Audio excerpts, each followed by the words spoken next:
welcome to Sunday afternoon in the Crazy Guitar Shop / Cat House construction zone. And I'll let y'all in on a little bit. I told you a little while ago, the cats are playing with guitar strings. They love doing that. It was hurt. I told you yesterday when I was testing out the Marshall here, I was doing a little testing on that. I did a little testing on the Fender Twin, and I've got a good idea of what's wrong with both of those.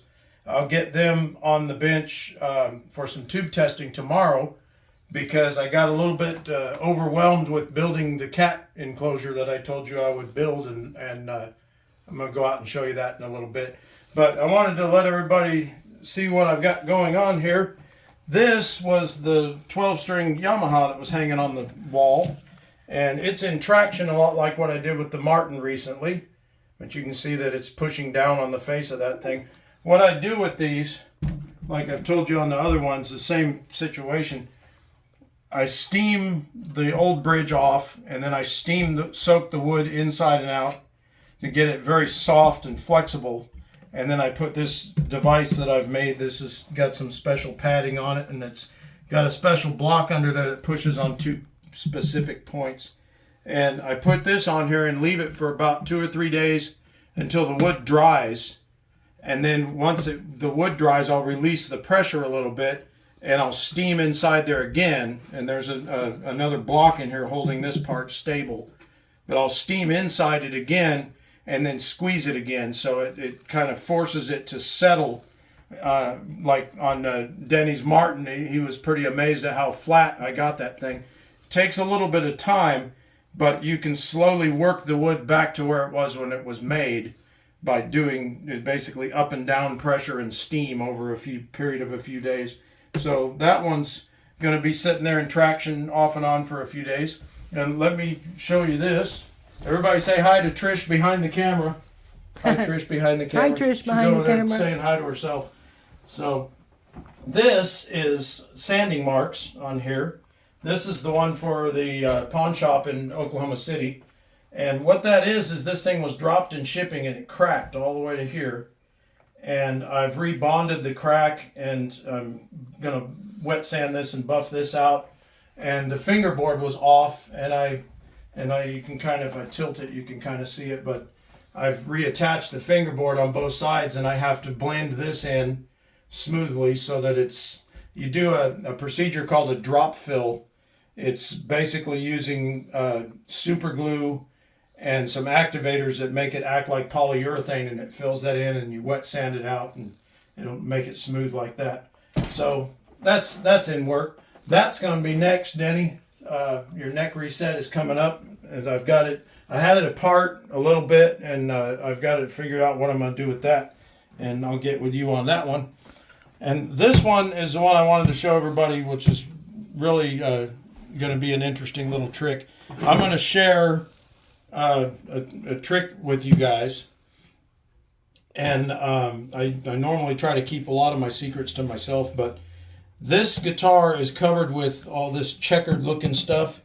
That is tobacco and alcohol fumes from whiskey and smoke and things like that in a bar, and probably for 45 or better years of it. This guitar was built in 1952, and it spent all its life playing gigs in places where Waylon Jennings was and things like that. So the deal is that this is being sold for Cindy, and I need to make it. You don't want to restore an instrument like this to hurt the value, but you want to find a way to clean it so that you don't refinish it. You just restore the original appearance of it, and keep the playing marks, but get rid of all of this gunk off of here. So I figured out how to do it, and it's been a little bit tricky. But that stuff, believe it or not, for taking off like bugs and shit off your car, it won't remove this stuff by itself. But if you take this, if you hit it with WD-40, believe it or not, a lot of people ask me what I clean guitars with and what to soak the wood or whatever. People will tell you, get some Freddy's or get lemon oil or whatever. That's what I use, and there's good reason why I use this.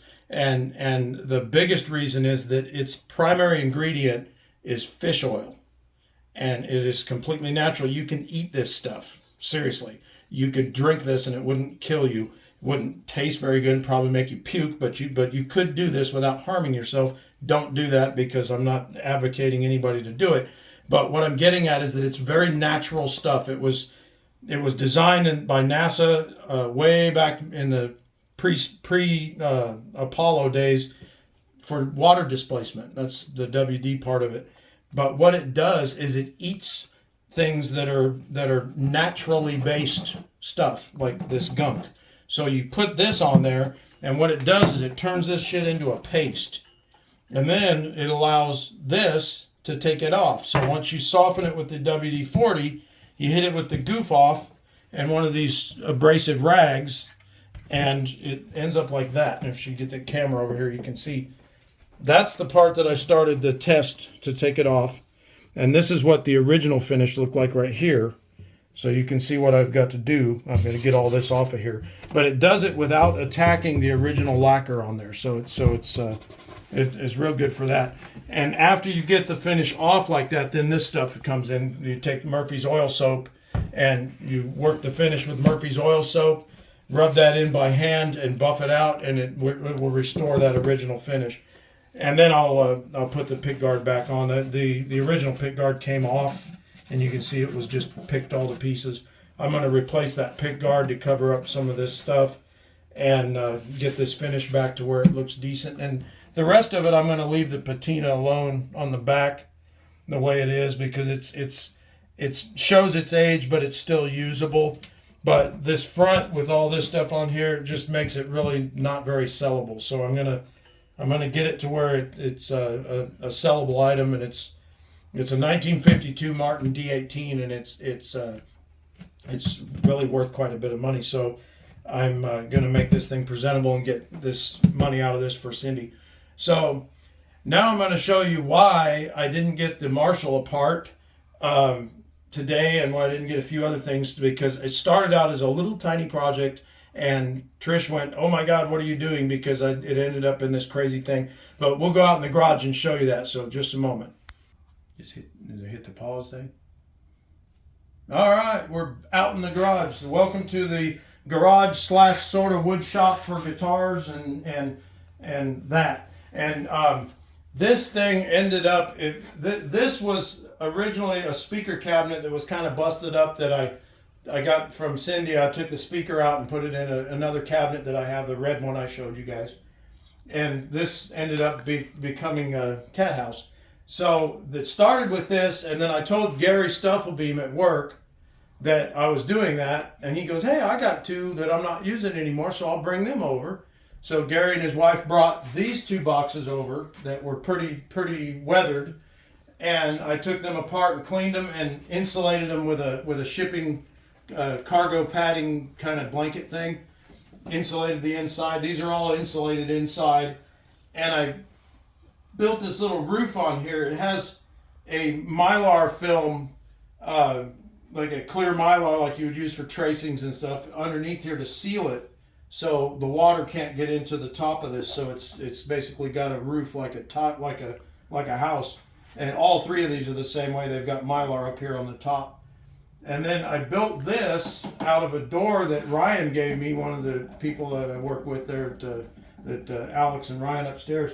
But Ryan sits next to me, and he redid all the doors in his house, and he said, "Hey, I got all these old hollow core doors. Do you want some?" And I took two of them and didn't know what I was going to do with them. Well, one of them ended up being a shelf in the kitchen for Trisha's air fryer, and I repurposed to cut a shelf out of that. And then this is the other one here, and this top is just sitting on here right now, so I can move this thing. It's in 4 pieces, and I'll put it out on the back porch. But what started out as a really simple throw some stuff together for the cats ended up in this huge project where we got apartment 1, 2, and 3.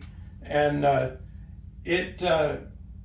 whenever I do something, I don't do something just throw it together and be good enough. I go all out and go nuts and do, the insulation and painting and all that kind of stuff. Because if I build something, I want to step back and look at it when it's done. And same with my guitars and speaker boxes and everything that I build, when I get done, I want to look at it and go, I like that. I would buy that from somebody.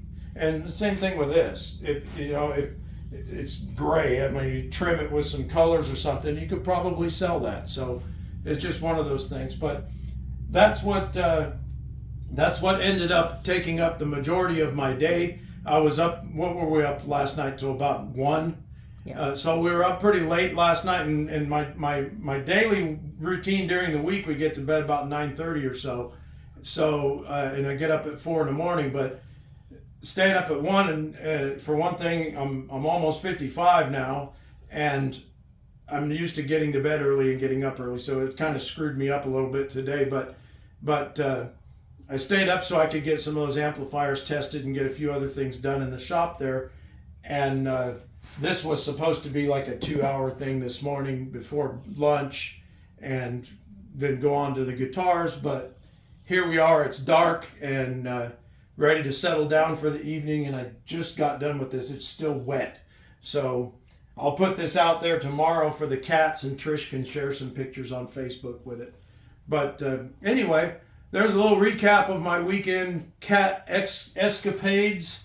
The cats better start throwing some rent because they got a 3-unit apartment complex here with a balcony. So I'm expecting some snakes to be killed and some mice and things like that. So Trish better get them to work. So anyway, you guys have a great week. There's going to be some before she shuts that off.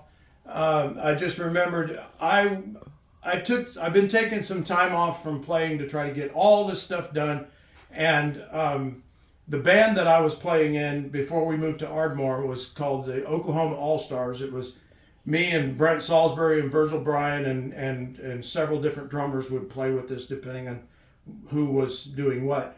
And we did a lot of Eagles, a lot of old classic country, and a lot of Beatles. And we basically make a set out of like classic country and Eagles, and then a set of the Beatles and stuff like that. But anyway, I haven't played with them in over almost 2 years now. And I've been keeping up on my songs and practicing and all that. Well, while I was building this, Brent asked me, he asked me if I was doing anything Friday evening. And I told him, no, I didn't really do anything at all, to be honest.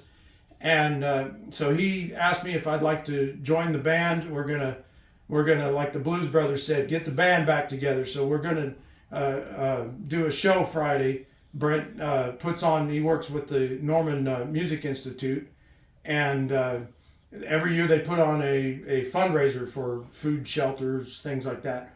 So he asked me if I would come up there and get with the band that we played with while the Oklahoma All-Stars and do our Beatles set. So we're going to do that, and I told him I would rehearse this week.